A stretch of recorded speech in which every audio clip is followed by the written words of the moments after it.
السلام علیکم ناظرین کرام، شروع کرتی ہوں اللہ تعالیٰ کے بابرکت نام سے جو بڑا مہربان اور نہایت رحم والا ہے۔ حضور پاک صلی اللہ علیہ وآلہ وسلم نے زندگی کے ہر شعبے میں امت مسلمہ کے لیے روشن احکامات اور ہدایات فرمائی ہیں۔ آپ صلی اللہ علیہ وآلہ وسلم نے کھانے کے سلسلے میں ابتدا کے طور پر بسم اللہ پڑھنے اور دائیں ہاتھ سے کھانا تناول فرمانے کی تاکید کی ہے۔ حضور پاک صلی اللہ علیہ وآلہ وسلم کے زمانے میں ایک شخص بائیں ہاتھ سے کھانا کھاتا تھا۔ حضرت محمد صلی اللہ علیہ وآلہ وسلم نے فرمایا، داہنے ہاتھ سے کھانا کھایا کرو۔ اس نے مکروہ بہانے سے عذر پیش کیا کہ یا حضرت میں داہنے ہاتھ سے کھانا نہیں کھا سکتا۔ آپ صلی اللہ علیہ وآلہ وسلم نے اس کے مکروہ عذر کرنا ناپسند فرمایا اور کہا کہ تو کبھی دائیں ہاتھ سے کھانا نہ کھا سکے گا۔ پھر ایسا ہی ہوا کہ وہ شخص زندگی بھر دائیں ہاتھ سے نوالا تک نہ اٹھا سکا۔ حضرت عبداللہ بن عباس رضی اللہ تعالیٰ عنہ فرماتے ہیں کہ اعرابی جو بڑی طاقت اور جرت کا مالک تھا، اس کی پہلوانی اور زور کا دور دور تک شعرا تھا۔ اس اعرابی رکانہ بن غبن اسفندیار کا پیشہ بکریاں چرانا تھا۔ ایک دن بکریاں چراتے ہوئے اس کا سامنا حضرت صلی اللہ علیہ وآلہ وسلم سے ہو گیا۔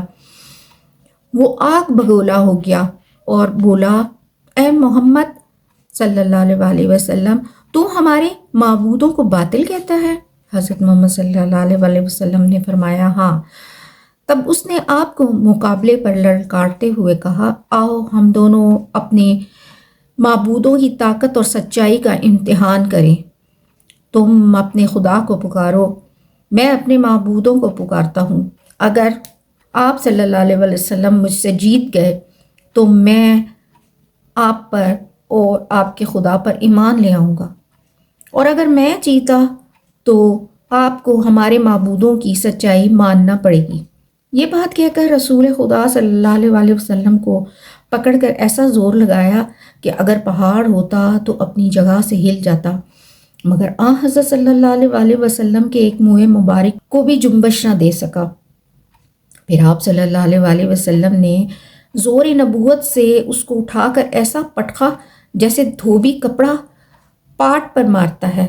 رکانہ بن غبن اسفندیار کو دن میں تارے کے ساتھ سچائی کی روشنی بھی نظر آئی اور اس کے 14 طبق روشن ہو گئے، اور وہ ایمان کی اس روشنی سے مالا مال ہو کر باطل کے اندھیروں سے نکل آیا اور پاک پیغمبر کی سچائی پر کلمہ پڑھ کر مسلمان ہو گیا۔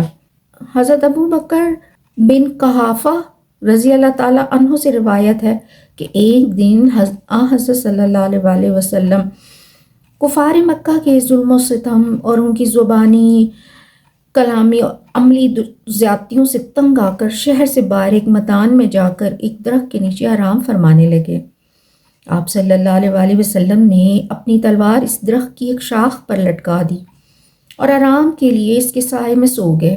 اس دوران ایک یہودی اعرابی وہاں آ نکلا۔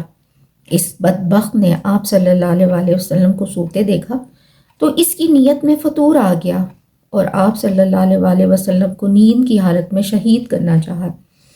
اس کی نیت اور ارادے سے درخت بھی باخبر ہو گیا۔